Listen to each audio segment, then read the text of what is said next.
Então vamos na leitura do Evangelho de Mateus, capítulo 5, no versículo 1 e o versículo 2 diz assim: Ao ver as multidões, Jesus subiu a um monte, ele se assentou e os seus discípulos se aproximaram dele. Então ele passou a ensiná-los. E Jesus disse, e nós vamos só até aqui. Depois nós entramos no que ele disse, amém? Mas eu quero apenas introduzir um pouco sobre do que se trata e sobre um pouco daquilo que nós vamos estar trabalhando aqui no Sermão do Monte. O Sermão do Monte, ele fala a respeito daquilo que nós entendemos como lei de Cristo. Quando nós olhamos para as Escrituras, nós encontramos o Antigo Testamento, a Torá, a lei de Deus. Quando nós lemos e vamos nos deparar com alguns versículos aqui nessa série que Jesus ele fala a respeito da lei. Vocês lembram como lhe foi dito, e aí ele traz algumas aplicações. E quando nós olhamos para o Sermão do Monte, nós entendemos que essa é a lei de Cristo. Essa é o Sermão do Monte, Mateus 5, 6 e 7. É a ética moral do reino de Deus. Como Deus deseja que aqueles que são seus discípulos vivam a vida cristã. Amém?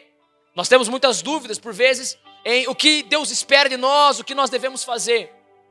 E quando nós olhamos para o Sermão do Monte, nós entendemos claramente a maneira que um cristão vive de acordo com a vontade de Deus. O Sermão do Monte é aquilo que nós entendemos como a vontade de Deus na sua lei moral, na sua lei sobre aqueles que o seguem. Nós encontramos o Sermão do Monte. Posso ouvir um amém diante disso? Quando nós olhamos esses primeiros versículos, nós percebemos um cenário. Aqui, nesses primeiros 2 versículos, nós vemos Jesus. E Jesus ele está rodeado de uma multidão. E diante dessa roda da multidão, Jesus ele se achega a um monte. Ele se distancia da multidão. E ele se assenta em um monte. A Bíblia fala que os seus discípulos se aproximam.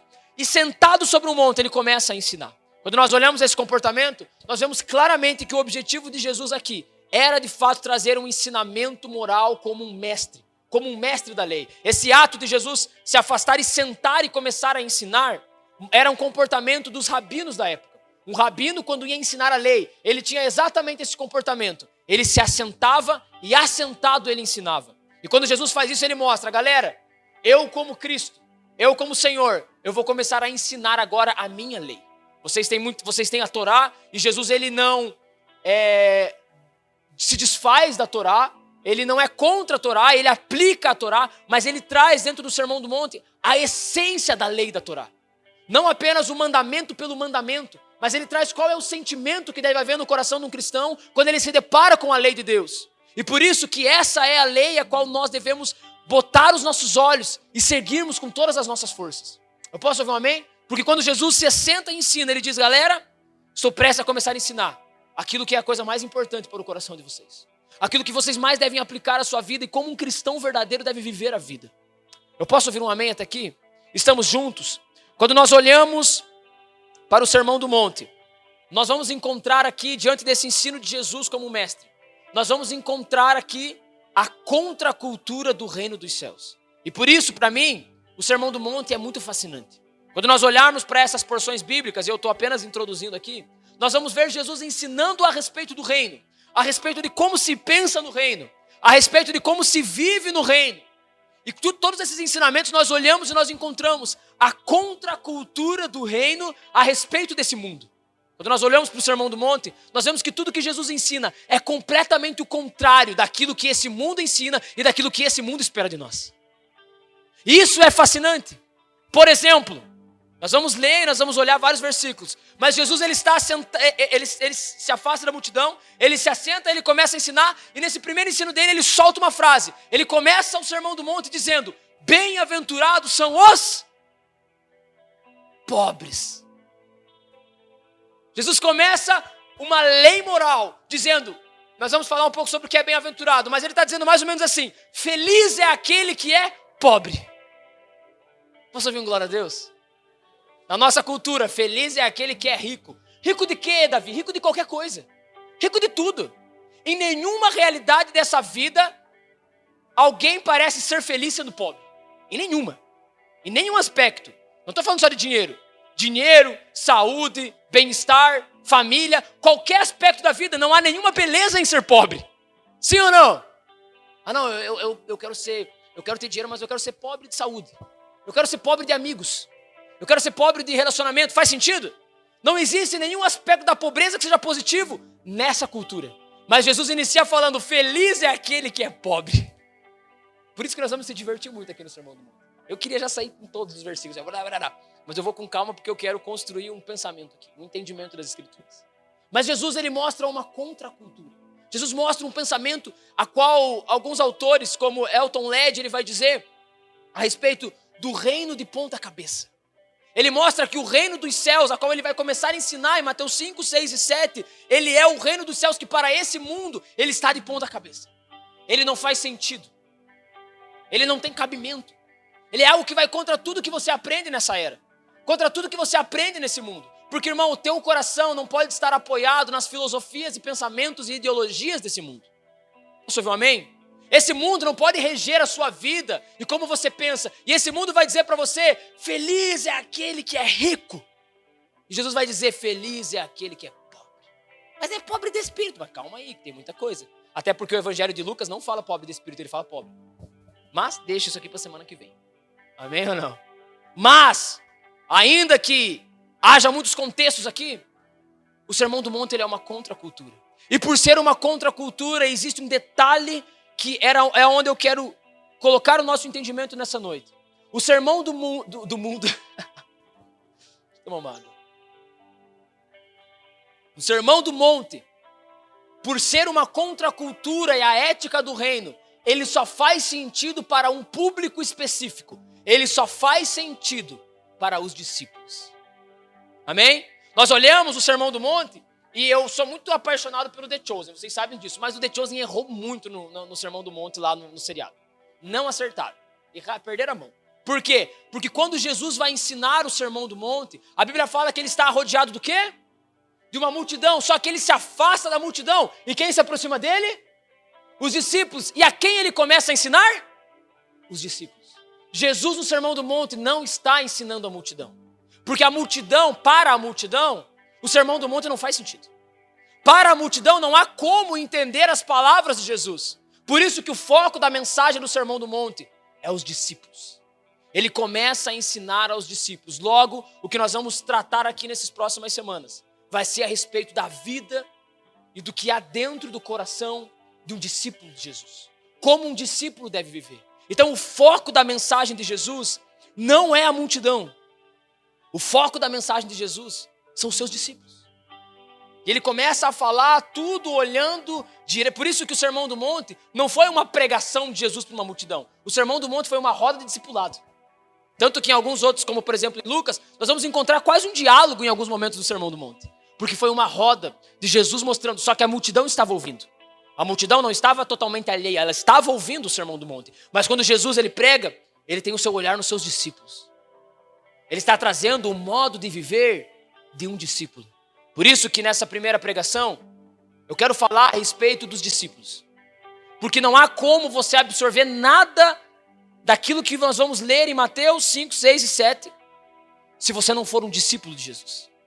Porque nós vamos tratar aqui não é para a multidão, mas é para os discípulos. E por muitas e muitas vezes na sua trajetória ministerial, Jesus ele está rodeado de dois tipos de pessoas, mais do que dois, mas em muitas vezes, Jesus é rodeado da multidão e dos discípulos. E por muitas vezes, Jesus ele faz uma diferenciação. E ele traz um trato específico a respeito de multidão e discípulo. No Sermão do Monte nós temos um caso, mas nós temos em outros lugares que nós vamos olhar aqui. E o nosso primeiro objetivo aqui é olhar para a nossa vida e perceber, nós somos alguém que está na multidão olhando para Jesus, ou nós somos discípulos prontos a ouvir o Sermão do Monte? Vou repetir a pergunta e eu quero que você pense sobre isso. Você é alguém que está na multidão olhando para Jesus? A multidão gostava de Jesus, irmão? Sim, em algum aspecto sim, em algum nível sim. Mas você é alguém que está na multidão olhando para Jesus, ou você é um discípulo pronto a ouvir as palavras do Sermão do Monte? Pronto a ouvir Jesus trazendo um pensamento que vai contra quem você é, que vai contra o que você quer, e que vai contra o que o mundo pensa. Por isso que não há como pregar o Sermão do Monte para o mundo. Só há como pregar o Sermão do Monte para um discípulo. Porque é uma cultura a qual a multidão não consegue absorver.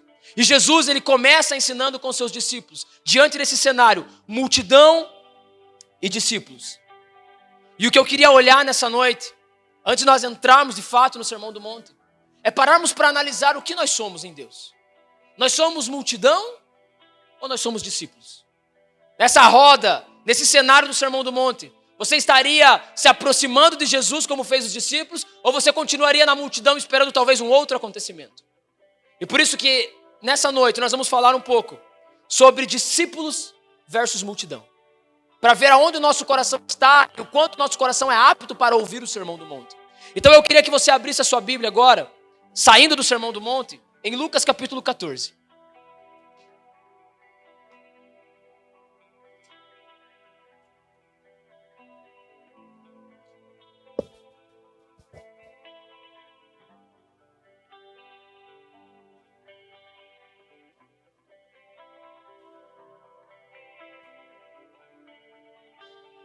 Davi, como que eu sei se eu sou um discípulo ou se eu sou multidão?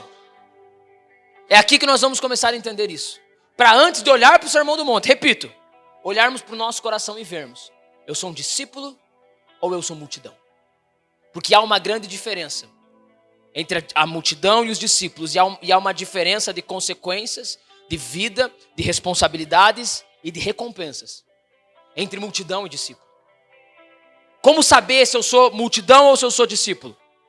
O tema que eu coloco aqui para nós entendermos isso nessa primeira mensagem sobre discípulo e multidão é, eu vou tomar a frase de uma das literaturas de Jonas Madureira, a qual ele intitula um dos seus livros como O Custo do Discipulado. E para entender se eu sou um discípulo ou multidão, é olhar para o que é discipulado e se de fato eu estou vivendo e pagando o custo do discipulado, o custo a qual um discípulo paga para ser um discípulo de Jesus, porque discipulado tem um custo. E quando eu falo discipulado, não entenda discipulado naquele aspecto ensinar uns aos outros, mas o discipulado num aspecto de seguir a Jesus, como um discípulo que estava ao pé do monte no Sermão do Monte. Amém? Quando eu falo de discípulo, de discipulado, nessa noite é disso que eu estou falando. E o discipulado, ao seguir Jesus, ele tem um custo. Ele pede algo de mim e de você. Por isso que antes de olharmos para o Sermão do Monte, precisamos olhar para o nosso coração e ver, eu sou um discípulo de Jesus. Onde o meu coração está? Eu tenho pagado o preço, e não se assuste com essa frase pentecostal, pagado um preço, porque eu quero não olhar para esse conceito, mas olhar para aquilo que Jesus fala a respeito do discipulado. Então, para saber se eu sou um discípulo ou não, essa noite eu vou olhar pelo o quanto seguir a Jesus tem custado na minha vida. Porque é disso que Jesus trata a respeito do discipulado. Eu quero ler com você o versículo 25 de Lucas 14. Que diz assim: grandes multidões acompanhavam Jesus. E ele voltando-se, lhes disse. Disse para quem? Para quem? Para a multidão.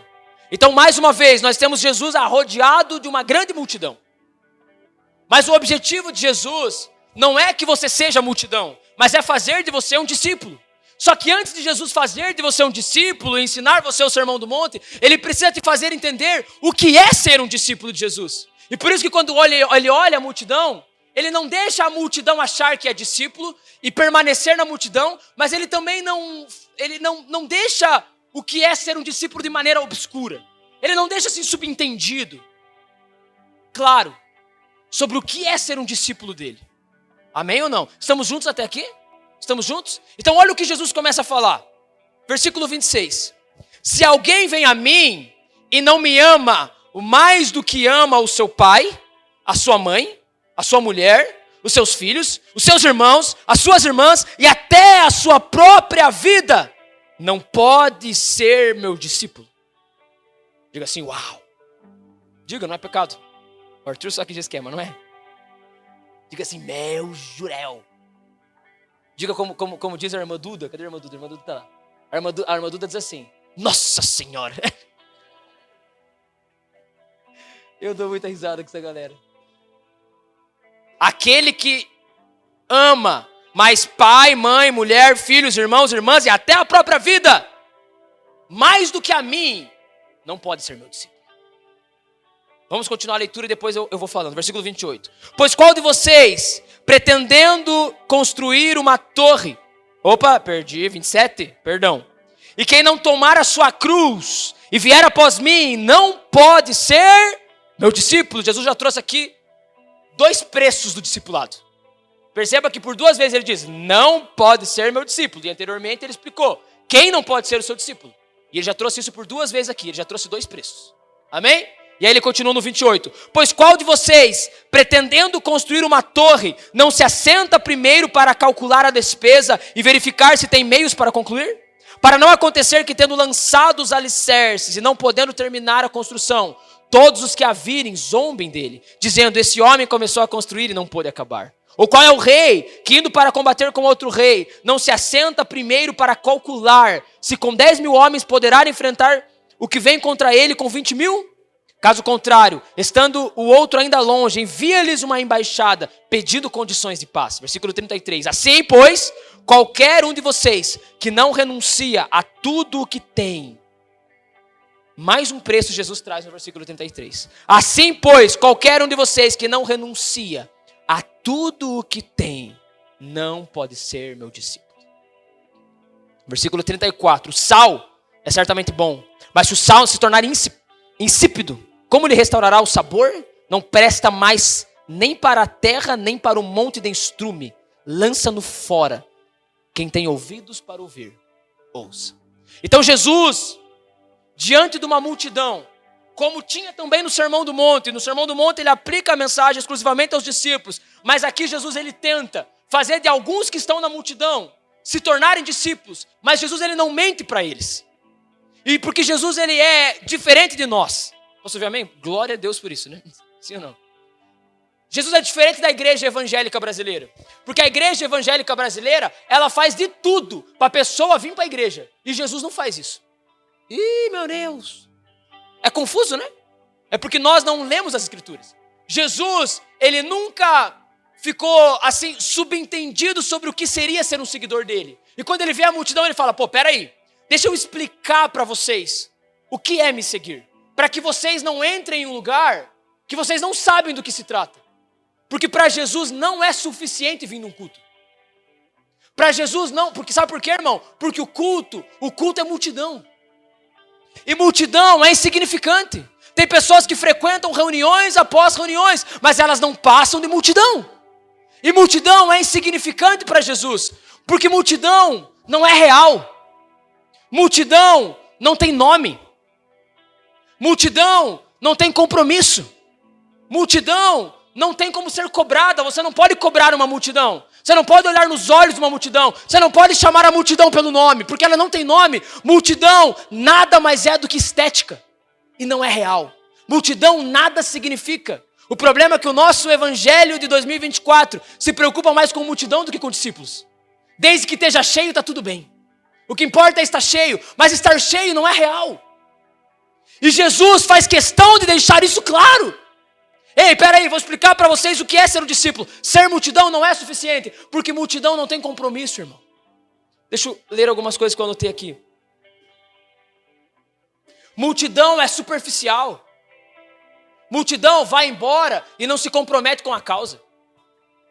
Multidão não é discípulo. Multidão só está preocupado com aquilo que o mestre pode fazer por mim. Aqui nós vamos engatar alguns assuntos que falamos nos últimos 2 domingos. Multidão está apenas preocupado, sabe com o quê? Pão e água. Ou melhor, pão e peixe. Eu não me recordo o texto e eu não anotei. João capítulo 3. João capítulo 6, desculpa, não 3. João capítulo 6. Jesus, dentro dessa mesma temática, ele está mais uma vez arrodeado de uma multidão. Pelo segundo momento, porque num primeiro momento, essa mesma multidão estava ouvindo ele, e essa multidão não tinha o que comer, ele multiplicou pães e peixes. Quem lembra disso? Texto muito famoso. E logo depois a multidão continua perto de Jesus. E aí Jesus começa a fazer mais uma vez, deixando claro para a multidão que ser multidão não é o bastante, e que ser discípulo tem um caminho profundo e real com Cristo. E ele diz o seguinte, galera, deixa eu falar uma coisa para vocês. Vocês não querem nada de mim a não ser pão e peixe. Jesus, irmão, nunca teve essa... me faltam as palavras. Deixa eu procurar umas palavras aqui. Jesus nunca teve essa apelação.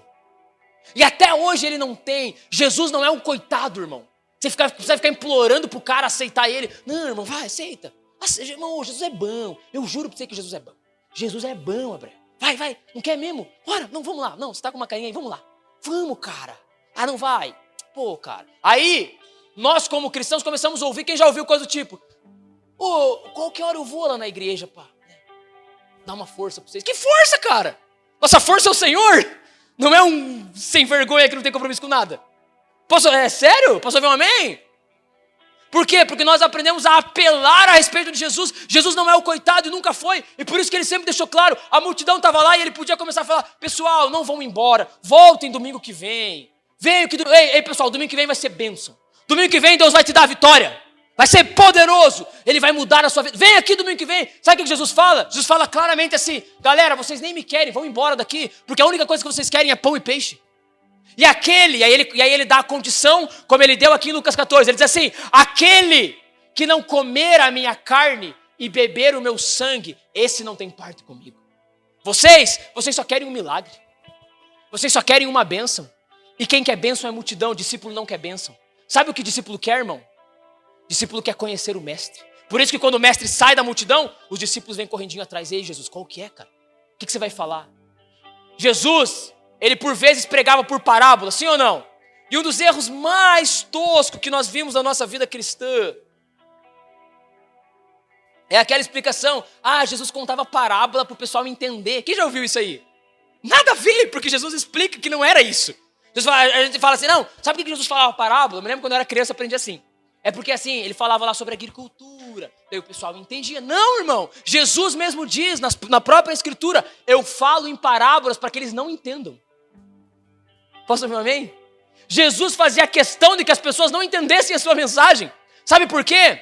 Porque a mensagem, ele diz assim, a eles eu falo por parábolas. Aí ele fala para os discípulos, mas a vós eu concedo entender os mistérios do reino dos céus. Discípulos? Em um momento Jesus conta uma parábola, a parábola do semeador. E aí nesse momento ele diz isso, Jesus, não entendemos nada. Ele fala, não, é exatamente o objetivo, é para ninguém entender. Ele fala, mas para vocês eu vou explicar. Para vocês eu vou contar. Aí ele começa a falar, a semente é a palavra, o semeador é aquele que planta a palavra. E ele vai explicando a parábola do semeador. Irmão, a multidão quer um pedaço de pão. A multidão quer uma bênção. A multidão quer um milagre. A multidão quer saber o que Deus vai fazer por mim. O discípulo, ele se aproxima, ele quer ouvir o mestre. O que o mestre tem a dizer? O que o mestre vai me mostrar do coração dele? Dos seus planos, das suas ações. O discípulo está preocupado com o mestre, não com o que o mestre faz. Eu posso ouvir um amém? E aqui eu pergunto para você, você é multidão ou você é um discípulo? Multidão não tem preço nenhum. Multidão entra e sai. Você gosta do culto? Só do culto? Talvez você seja multidão. Porque multidão, ele vem, entra e vai embora. E ele ainda faz uma análise, né? Gostei da palavra. Não gostei. Gostei do louvor, achei que demorou demais. A menina começou a falar, não parava mais. Não é uma crítica. Não por isso, né? Nem um pouco. Porque eu sou discípulo, eu gosto do que. Por mim a gente ficava aqui só nisso. Esse microfone não tá baixo? Não tá? Não? Tô achando que tá baixo. Mas é que eu sou xarope. O que eu tava falando mesmo? A multidão não tem compromisso, senhora. Você não dá risada, cara. A multidão não tem compromisso. A multidão não é responsável por nada, mas um discípulo. O discípulo, e quando Jesus fala nessa citação que eu fiz, aquele que é discípulo, aquele que vai me seguir, ele vai comer de mim. Sabe o que significa comer de Jesus? É fazer parte de quem ele é. É fazer com que quem ele é entre em suas entranhas e você possa declarar o que o apóstolo Paulo diz, não vivo mais eu, mas Cristo agora vive em mim. Eu tomei posse da natureza dele, eu faço o que ele quer, eu penso o que ele pensa, eu ajo como ele age. A multidão não está preocupada com isso. A multidão só quer saber de um pedaço de pão, de um pedaço de peixe e do milagre. Por isso que o Sermão do Monte não toca a multidão. Ainda que no final do Sermão do Monte nós vamos ver, a multidão olha e fala, cara, que pregador. O mano fala com uma autoridade, bagulho louco. Mas ela não consegue entender a profundidade das palavras de Jesus. Estamos juntos até aqui? Irmão, você é multidão? Ou você é um discípulo de Jesus? E aí, para ser discípulo, Jesus ele traz um caminho. E mais uma vez eu repito, Jesus não mente para a multidão. dizendo, não, pessoal, fica aqui, tá tudo bem. Ah, Jesus, não sei o que lá. Não, tranquilo, de boa. Ele traz um caminho. O custo do discipulado. Davi, será que eu sou um discípulo? Vamos olhar para o custo do discipulado e ver se esse custo faz parte da sua vida. Ver se esse é um boleto que constantemente você tem pagado seguindo Jesus. Ou são realidades longe de você. Vamos olhar para o custo e olhando para o custo nós podemos entender se somos ou não discípulos. Ou se somos apenas multidão. Se podemos ouvir o Sermão do Monte e entender. Ou são palavras distantes para nós. Porque o que eu queria mesmo era uma palavra que dissesse que tudo vai dar certo. Eu queria uma palavra que dissesse que tudo vai ficar bem. E aí Jesus não fala que tudo vai ficar bem. Ele diz, então pessoal, aquele que não me ama mais do que ama pai, mãe, eu estou lá no versículo 26, se você quiser acompanhar. Mulher, os seus filhos, os seus irmãos, as suas irmãs. E aí ele termina no ápice. Até a sua própria vida não pode ser meu discípulo. Primeiro custo é o que nós pregamos no domingo retrasado. Ser um discípulo de Jesus é não dividir o seu coração com nada além de Cristo. Jesus aqui, irmão, ele não está falando que você não deva amar sua família. Jesus aqui não está falando que você não deva amar a sua vida. Mas ele está falando que você precisa amar ele mais do que a sua família. Mais do que a sua família. Quem você tem amado? Nós falamos muito sobre amar a Deus e por isso eu não vou repetir a mensagem aqui. Mas ainda que muitos de nós não estavam aqui, nós precisamos olhar e falar, cara, quem eu amo? Eu amo meu pai mais do que eu amo a Cristo. Deixa eu te dar um exemplo de como essa questão familiar pode ser aplicada. Porque em outro momento, eu acho que é Mateus. Nossa, cara, eu li o texto antes de começar o culto, achei que eu ia lembrar e eu não lembrei, eu não anotei. Então eu não vou lembrar. Se alguém achar aí e quiser me falar, eu agradeço. Eu estou com a minha cabeça bem sinistra hoje, mas vamos lá. Em um momento, Jesus ele está andando e algumas pessoas chegam e pedem para ser discípulos. E aí, nessa aí, Jesus, ele está caminhando e aí chegam umas pessoas e falam, Jesus, eu quero te seguir. E aí Jesus ele começa a fazer algo parecido com o que ele faz aqui. Ele fala, deixa eu falar uma coisa para vocês. As raposas têm covis, os bichos têm onde dormir, mas o filho do homem não tem onde reclinar a cabeça. E em um outro momento, quando ele chama alguém para seguir ele ouve a resposta seguinte, Jesus, antes de ser um discípulo, antes de seguir você, deixa eu enterrar meu pai. E qual é a resposta que Jesus dá? Ah não, tudo bem, só volta aqui o domingo que vem. O que Jesus diz? Deixe que os mortos enterrem os seus mortos. Você me siga. O que Jesus está falando?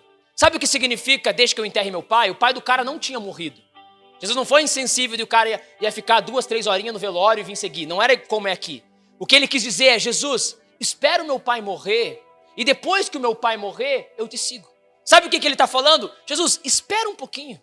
Espera a situação ficar confortável para eu te seguir. O pai do cara estava vivo. Talvez o pai do cara tivesse ali, sei lá, os seus 50, 60 anos. E ele fala, pô, espera meu pai morrer. Que aí vai ficar... De Lucas ou de Mateus? Mateus... Eu não entendi nada. Lucas 8,19. Anota aí.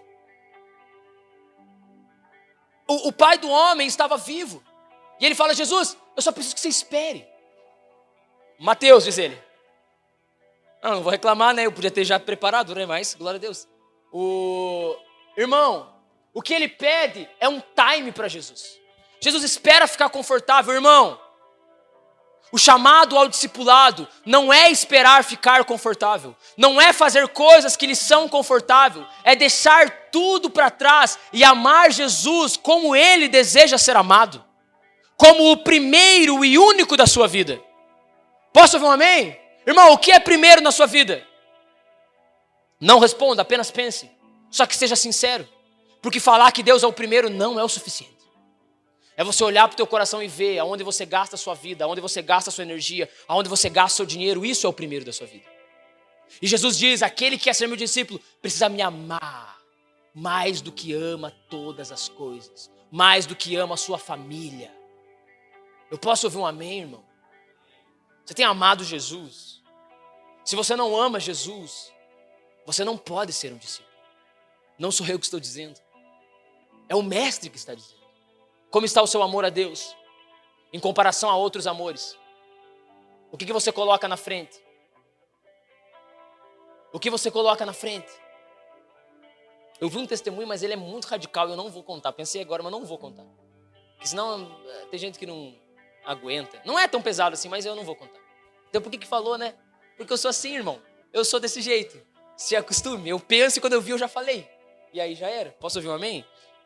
Irmão, o custo do discipulado é um certo tipo de amor que seja agradável ao mestre.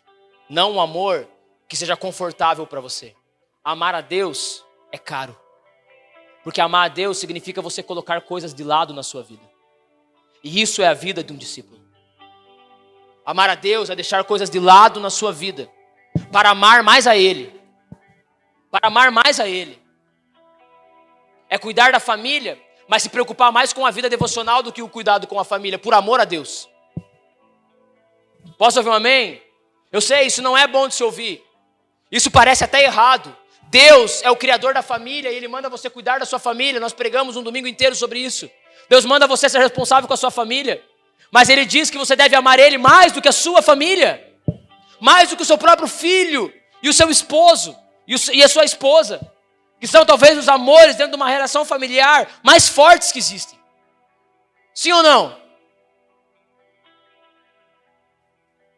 Mas o discipulado, ele custa caro. O discipulado não é barato. O discipulado é olhar para a vida e ver quem você ama mais.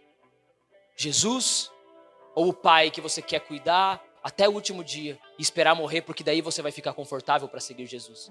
Jesus olha para isso e diz, deixa que os mortos enterrem seus mortos. Talvez esse homem estava morto, não estava vivo o suficiente para seguir o mestre. Essa palavra é muito dura. Sim ou não? Mas é Jesus que fala. E nós precisamos nos atentar para isso. Segunda coisa que Jesus fala no custo do discipulado. Depois que ele diz sobre amar a Ele.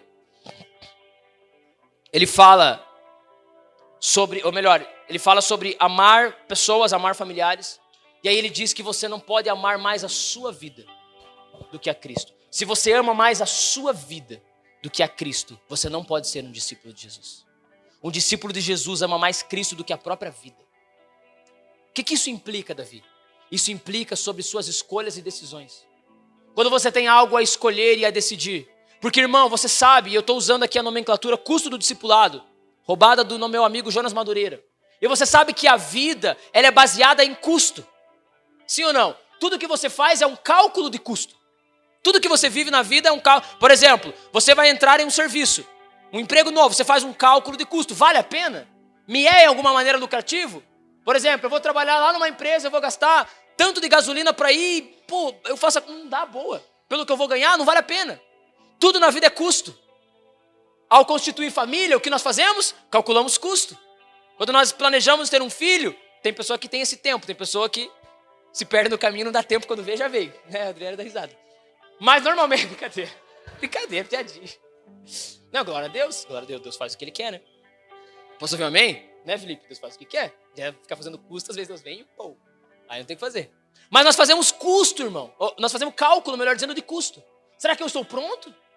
Será que eu estou preparado? E não estou falando só de dinheiro, mas será que eu estou preparado psicologicamente, mentalmente, emocionalmente? Será que eu tenho a estrutura necessária? Será que a minha vida de igreja, de trabalho, de família, hoje dá certo? Ter um filho, por exemplo? Cálculo de custo. A pessoa que eu vou entrar em um relacionamento, será que vai dar certo? Cálculo de custo. Tudo nós fazemos um cálculo de custo. E quando nós amamos Jesus mais do que a nossa vida, nós fazemos um cálculo de custo. Em todas as nossas decisões, ao tomar uma decisão, dentro do meu cálculo, eu coloco o custo do discipulado. O que Jesus pensa sobre a minha decisão? O que Ele acha disso? E eu pergunto a você, você tem feito isso? Na vida cotidiana, ao tomar decisões, você calcula o quanto isso é bom para Jesus, mais do que é bom para você? Porque amar a Jesus mais do que a sua vida é fazer coisas que são melhores para Ele do que para você. Posso ouvir um amém? Isso é discipulado. E daqui a pouco vai ficar pior. Por enquanto tá bom. Amar a Cristo mais do que a própria vida. Irmão, o que você gosta? Pensa aí. Não fala de família. O que você gosta? O que teu ventre se agrada? Então, isso é agradável a Jesus? Jesus gosta disso? O que você está fazendo na tua vida? Jesus aprova? Jesus diz ok para você? Jesus fala, isso filho, é assim mesmo, amém? Glória a Deus, tamo junto. Você para pensar sobre essas coisas? Ou o que importa é a sua vida? Irmão, um discípulo de Jesus, ele ama Jesus mais do que as suas coisas, do que aquilo que ele possui. Sejam planos, sejam coisas materiais. Amar a Jesus mais do que a vida é amar a Jesus mais do que as minhas coisas, do que a minha agenda. Se Jesus quiser mexer na sua agenda, ele pode fazer isso? Ele pode mexer nos seus planos, nos seus sonhos. Fala um segredo para você. Você tem sonho, irmão? Não responda, pra você não ficar constrangido. Discípulo de Jesus nem sonha mais. Ele só ama Jesus. E Jesus derrama a vontade dele sobre o coração do discípulo. Não tem que sonhar. Pode sonhar, fica à vontade. Mas quando você se torna um discípulo, você começa a amar ele mais do que a tua vida. Os seus planos já não são o primeiro lugar. Os seus planos já não são o que regem a tua vida. As suas metas, as suas ganas. Você se preocupa mais com Cristo do que com você. Posso ouvir um amém? E deixa eu perguntar. Você se preocupa mais com Cristo do que com você? Você se preocupa mais com o coração de Jesus do que com o seu bem-estar? Isso é ser um discípulo. E uma vez mais eu repito, discipulado é caro. E Jesus nunca escondeu isso de ninguém. Jesus nunca fez questão de achar, não, vem de qualquer jeito. Até podia vir para receber um toque, mas para ser um discípulo não. E o Sermão do Monte, a ética do reino, é só para discípulos. Só eles conseguem absorver e entender. E viver. Amém até aqui? Jesus continua na sua explanação e ele fala no versículo 27. E quem não tomar a sua cruz e vier após mim, não pode ser meu discípulo. Isso aqui talvez seja uma das coisas mais... É o versículo 27. Pode deixar ali. Uma das coisas mais duras que Jesus fala nessa porção. Jesus ele olha para a multidão e ele fala, galera, para ser meu discípulo, você precisa pegar uma cruz, carregar ela nas suas costas e me seguir. Só que tem um grande detalhe nessa fala de Jesus. Quando Jesus fala isso para a multidão, ele ainda não tinha ido para a cruz. Ou seja, ninguém entendia o que significava carregar uma cruz. Por quê? Porque carregar uma cruz era consequência do pior crime cometido na época, era carregar uma cruz. Amém ou não? Então a multidão ela olha e fala, viu, para você ser meu discípulo, você tem que se colocar na condição de um bandido sofredor. E aí ele fez isso posteriormente, mas até então ele não tinha feito. Não era claro para a multidão, claro, como é para nós, carregar a cruz é porque ele carregou uma cruz, né? Daí faz sentido, sim ou não? Para eles aqui não fazia sentido. Jesus não tinha ido para a cruz ainda. E Jesus fala, para ser meu discípulo, o caminho é uma cruz nas costas. O que significa cruz? Repita assim comigo, morte. Irmão, você está vivo ou você está morto? O que significa cruz? Significa vergonha. Deixa eu trazer duas reflexões nesse preço do discipulado no que diz respeito a carregar a cruz. Um discípulo de Jesus, ele anda em um lugar de morte constantemente. Ele morre todo dia. E eu pergunto para você, você está vivo ou você está morto? Muito fácil fazer o cálculo. Quando a ofensa bate a porta, ela toma rápido o seu coração, sim ou não? Não precisa responder. Me ofendi. Não gostei. Tô magoado. Não sei o que lá. Nós vamos olhar o Sermão do Monte e você vai perceber que o Sermão do Monte só funciona para quem está morto. Porque quando te batem uma face, quando atingem você, quando agridem, quando ofendem, quando mexem com você injustamente, qual é a sua reação? Jesus fala, pegue uma cruz e seja motivo de zombaria por ser meu discípulo. Os meus discípulos são zombados. Os meus discípulos são satirizados. Os meus discípulos, eles passam por tudo isso carregando uma cruz e eles não sentem nada, porque eles já estão mortos. E não há como matar um morto. Irmão, sabe por quê que pessoas morrem pelo evangelho? No outro lado do planeta, nesse exato momento, existe alguém sendo degolado pela mesma Bíblia que você não trouxe hoje. Diga assim, ai, ai, ai. Não, diz aí. Vou repetir a frase. Nesse exato momento, do outro lado do mundo, tem pessoas morrendo pela mesma Bíblia que você esqueceu em casa. Ai, ai, ai. Sabe por quê, irmão? Porque eles já estão mortos. E quem está morto não morre mais. Eles chegam no seu calvário olhando para Cristo e sendo um discípulo. Logo, a morte para eles é só um empurrão para o colo de Jesus. Diga amém. Só um empurrão para olhar para a face daquele que é eterno e se tornar eterno junto com ele. Mas para nós do Ocidente, nós vivemos um cristianismo muito vivo. Um cristianismo muito cheio de ideias e pensamentos e coisa arada. Mas Jesus fala que um discípulo ele é aquele que carrega uma cruz. Ele está constantemente pronto para a zombaria e para o sofrimento. Você tem sofrido por Cristo? Vou repetir a pergunta. Você tem sofrido por Cristo? Se você não sofre pelo Evangelho, irmão, você não tem carregado uma cruz. Deixa eu falar uma coisa para você. A vida do crente, a vida de um discípulo de Jesus, é uma vida de sofrimento. Sabe por quê? Porque o Mestre sofreu. E foi glorificado e aperfeiçoado naquilo que sofreu. Um cristão, em todo momento, ele vive lutas contra a sua natureza, as suas vontades para obedecer ao Senhor. Logo, a vida dele é uma constante luta. Se você olha para os personagens bíblicos, você não encontra neles uma boa vida. Ou você encontra. Talvez eu perdi alguma coisa. Talvez eu perdi algum pedaço. Mas quando nós olhamos para os personagens bíblicos, nós não encontramos eles tendo uma boa vida. Ainda que Deus possa dar a você uma boa vida. Posso ouvir um amém?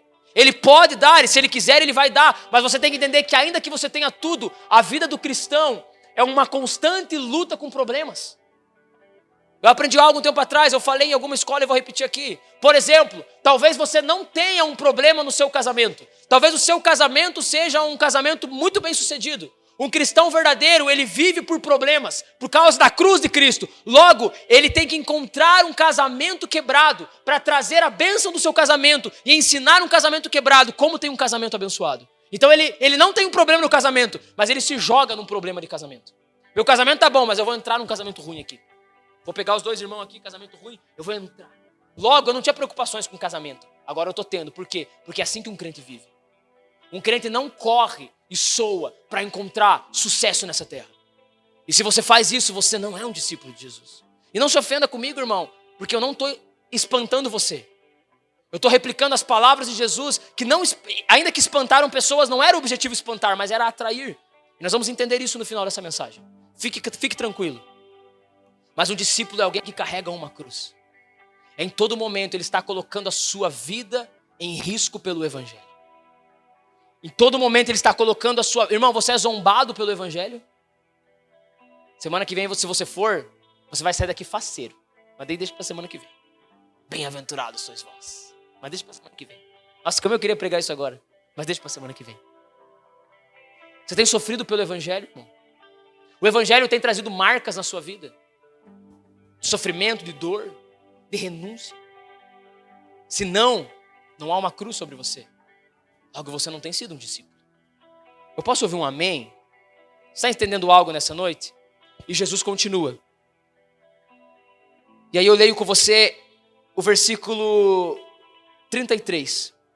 Assim, pois, qualquer um de vocês que não renuncia a tudo o que tem, não pode ser meu discípulo. Jesus mostrou que o custo do discipulado é um certo tipo de amor. Jesus mostrou que o custo do discipulado é um certo tipo de sofrimento. E agora, Jesus mostrou que o custo do discipulado é um certo tipo de renúncia. Seguir a Jesus é viver uma vida de renúncia.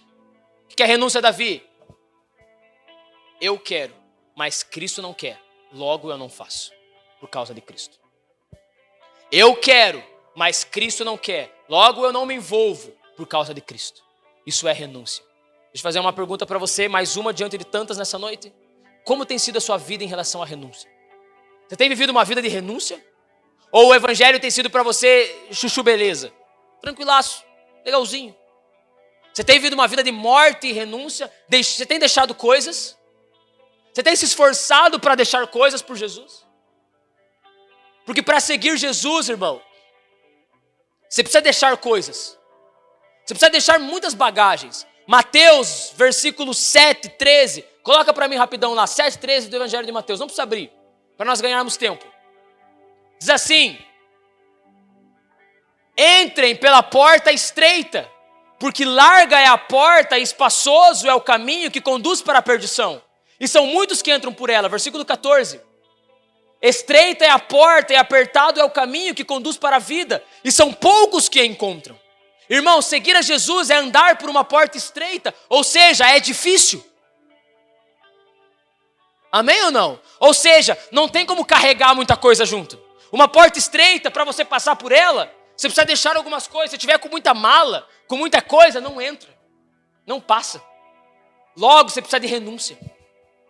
Essa aqui não importa. Essa aqui não importa. Essa aqui também não importa. Agora eu posso passar. A porta larga, que leva à perdição, Jesus diz. Numa porta larga, você não precisa se concentrar no caminho. Você não precisa se esforçar. Se a porta é do tamanho desse tablado, eu posso andar até em zigue-zague. Eu não preciso me concentrar em que direção eu estou andando. Eu só ando. Agora, se a porta é estreita, eu preciso focar, largar coisas e me concentrar a passar por ela. Porque senão eu não consigo. Só que a porta larga, ela leva à perdição. A porta estreita é para discípulos que alcançam a vida eterna em Cristo Jesus. Diga amém por isso. Irmão, seguir a Jesus não é fácil. Por isso, e se um dia você achou que era, e você frequenta essa igreja, eu peço que você me perdoe. Talvez eu não apresentei o evangelho certo para você. Porque o evangelho é... Irmão, pensa que Jesus está diante da multidão, e aí do versículo 28 até o versículo 30, olha o que Jesus vai falar, não vamos ler, mas ele vai falar o seguinte, viu? Deixa eu dar um conselho para vocês. Todo mundo, antes de começar uma obra, você calcula se você vai conseguir terminar. Jesus, ele olha para a multidão e fala, viu? Pensa bem antes de vir para o lado de cá. Calcula bem se você vai aguentar a pressão. Você viu um amém, cara?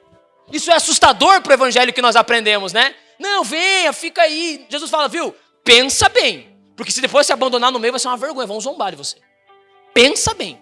Seja prudente, como o rei que se organiza para ir para a guerra. E se vê que vai perder, ele faz um tratado de paz. O tolo, ele começa uma obra e ele não calcula. Antes de me seguir, calcula bem se você consegue. Isso é assustador, irmão. Mas isso mostra que o discipulado, seguir a Jesus, não é uma labuta fácil. Não é uma labuta confortável. Ela tem um preço. E o preço é alto. Ele cobra um amor, um custo de amor. Ele cobra um custo de sofrimento. Ele cobra um custo de renúncia. Só que existe um porém. E aqui eu termino essa mensagem. Ainda que nós olhamos para as palavras de Jesus. Não se distraia com a criança, por favor. Ainda que nós olhamos para as palavras de Jesus e elas são duras. Elas são radicais. Elas são violentas. Porque de fato, eu repito, porque é isso que eu queria que você entendesse nessa noite. O discipulado cobra algo de você. O discipulado, ele tem um preço, ele tem um custo. Só que, irmão, o único caminho real a ser seguido é o caminho do discipulado. Mateus 5, versículo 3. Eu queria partir para uma conclusão aqui com você.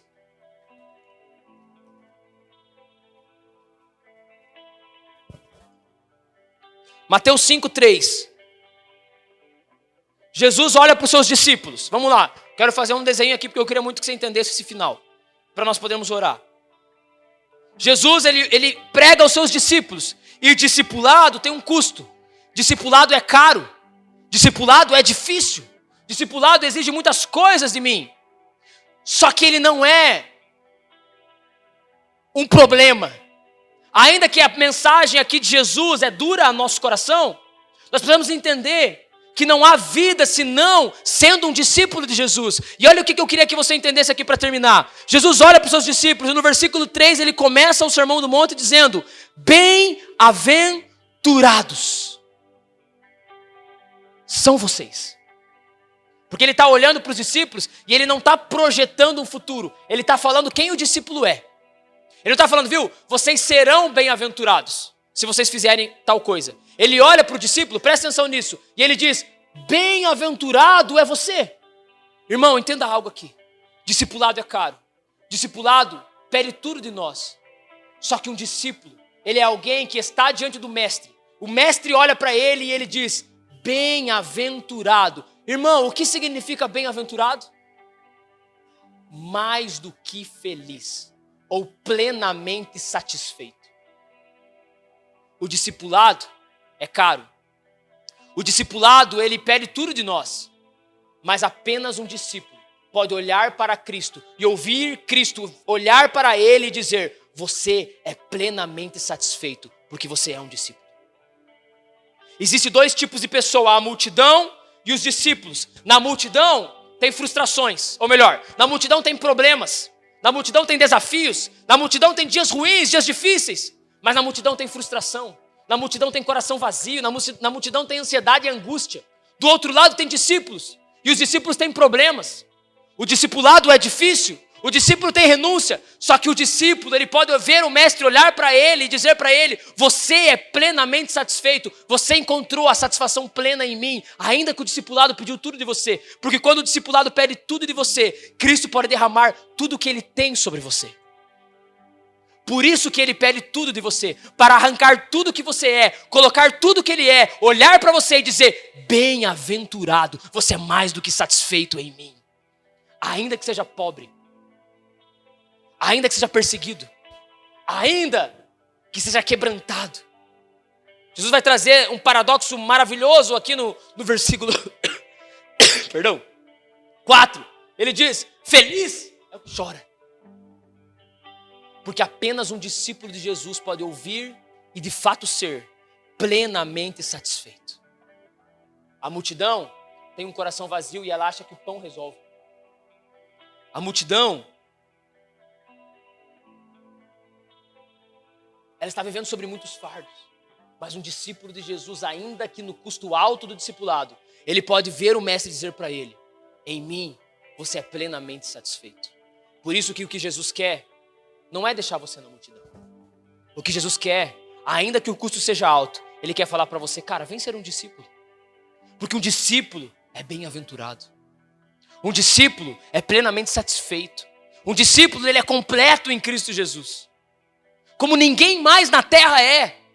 Não há ninguém na terra que seja plenamente satisfeito, a não ser alguém que está seguindo o Cordeiro por onde quer que ele vá. Diga amém, meu irmão. Em Cristo nós encontramos satisfação, ainda que no alto custo do discipulado. Porque o pedir tudo de Jesus não é para fazer da sua vida uma porcaria, mas é para tirar tudo que você é e derramar tudo que Ele é. Tudo que Ele tem. Não quero que você termine essa pregação triste, eu quero que você termine essa pregação calculando, mas não triste. E por isso eu quero ler um último versículo com você que nem está no meu esboço. Salmo de número 1. Coloca para mim lá, Duda.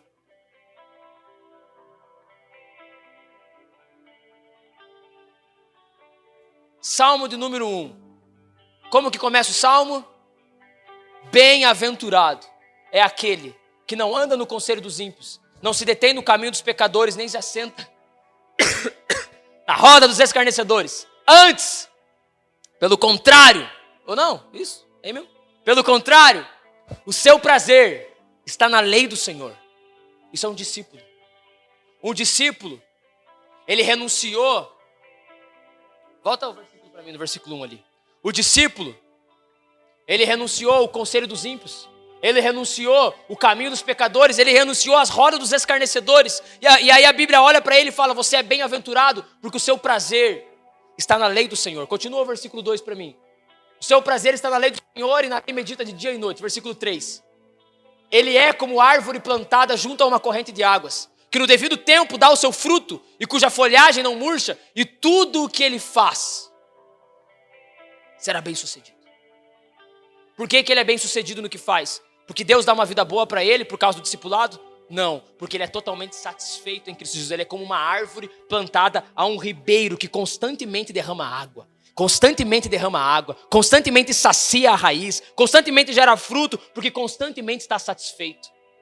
E tudo que ele executa, ele não encontra frustração, porque a expectativa não está no que ele executa, a expectativa está na água a qual ele está firmado, naquilo que ele é satisfeito, porque ele já é bem-aventurado. Ele não será bem-aventurado porque tudo que ele faz dá certo. Ele não tem frustração, ele não anda em frustração, porque ele já é totalmente satisfeito e bem-aventurado em Cristo Jesus. Porque ele é um discípulo. Fez sentido para você?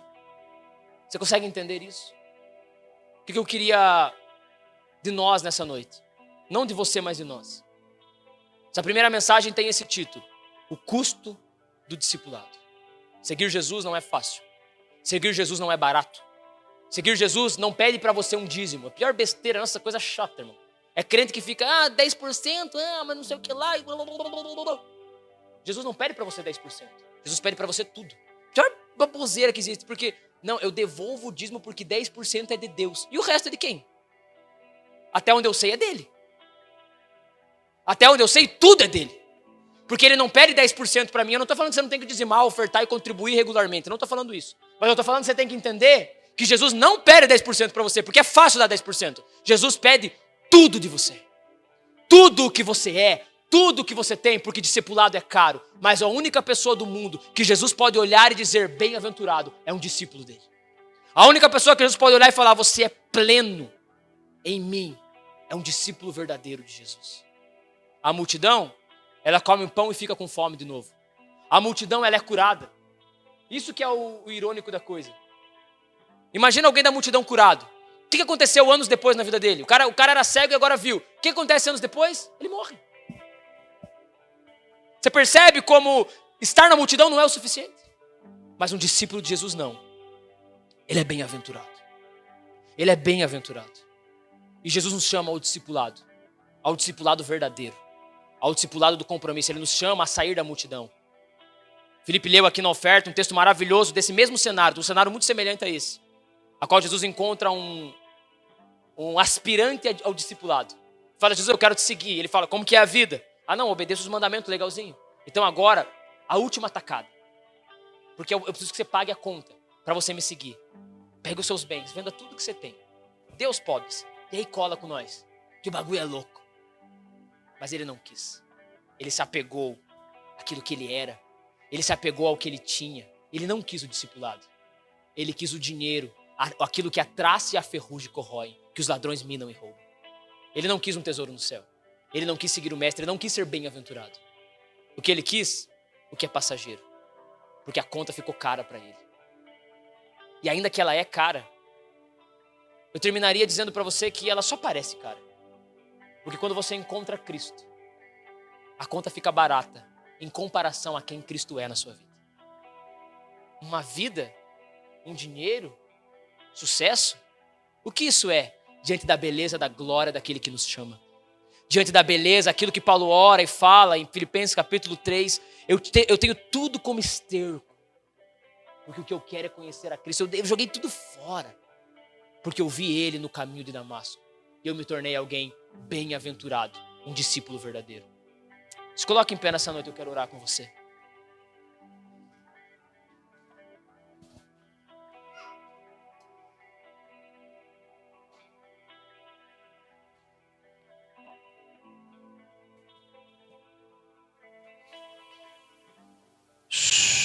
Glória a Jesus.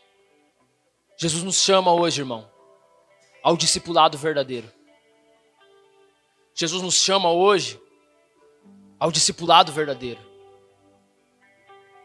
Jesus nos chama hoje, irmão, a sermos um discípulo que segue Ele de maneira profunda e verdadeira. E eu queria convidar você a orar nessa noite. E eu sinto, desde o momento que nós estávamos aqui cantando e no momento do louvor, eu sinto de pessoas com uma grande necessidade, uma grande voz de Deus no seu coração, que hoje você precisa entregar coisas aos pés de Jesus.